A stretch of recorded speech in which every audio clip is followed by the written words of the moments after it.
बल्कि पूरे देश के लिए एक अलार्म है। और चिंता की बात यही है कि ये कोई इकलौती कहानी नहीं है।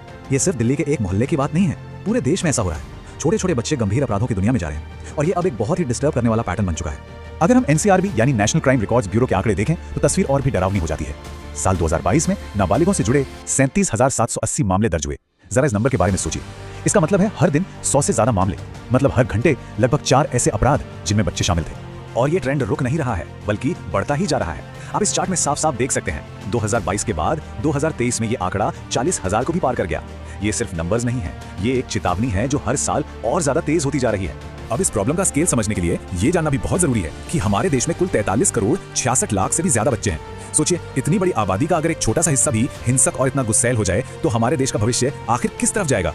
तो ठीक है, ये सब हो रहा है, लेकिन अगला बड़ा सवाल ये है कि आखिर ऐसा हो क्यों रहा है? इन आंकड़ों के पीछे की असली वजह क्या है? ये गुस्सा, इसकी जड़ें कहाँ हैं? यही आज का सबसे बड़ा सवाल है कि हमारे बच्चों में इतना गहरा गुस्सा आखिर आ कहां से रहा है कि वो किसी की जान लेने से पहले एक बार भी नहीं सोचते।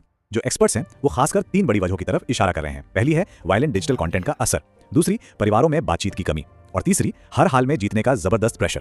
अब देखिए, एक रिपोर्ट बताती है कि लगभग 49% यानी करीब आधे पेरेंट्स ये मानते हैं कि उनके बच्चे हर रोज 3 घंटे से ज्यादा स्क्रीन पर बिताते हैं। और इस टाइम में वो क्या देख रहे हैं? अक्सर वायलेंट गेम्स और वेब सीरीज, जो धीरे धीरे उनके दिमाग में हिंसा को नॉर्मल बना देती हैं।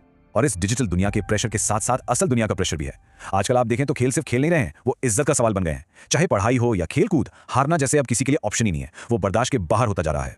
अब क्योंकि ये समस्या इतनी गंभीर हो चुकी है तो जाहिर है कि कुछ बड़े और कड़े समाधानों पर भी बात शुरू हो गई है। एक बड़ी बहस छिड़ चुकी है। दुनिया भर में इस प्रॉब्लम से निपटने के लिए अलग अलग रास्ते खोजे जा रहे हैं। एक तरफ भारत में अभी बच्चों के सोशल मीडिया इस्तेमाल पर कोई खास कानून नहीं है, वहीं दूसरी तरफ ऑस्ट्रेलिया और फ्रांस जैसे देश हैं जहां बच्चों को अकाउंट बनाने के लिए पेरेंट्स की परमिशन को जरूरी बनाने जैसे कड़े कदम उठाए जा रहे हैं। और इन बढ़ते अपराधों की वजह से एक और बहुत बड़ी और शायद सबसे मुश्किल बहस छिड़ी हुई है।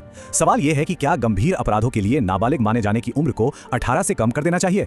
अब समाज में एक मांग तेजी से उठ रही है कि हत्या जैसे संगीन मामलों में नाबालिग की उम्र 18 से घटाकर 16 या शायद 15 साल कर दी जाए। इसके पीछे सोच ये है कि इससे कानून का डर पैदा होगा और जो विक्टिम्स हैं उन्हें भी न्याय मिल पाएगा। और आखिर में ये सारी बातें हमें एक ऐसे सवाल के सामने लाके खड़ा कर देती हैं जहां हमें एक समाज के तौर पर अपनी जिम्मेदारी के बारे में सोचना ही होगा।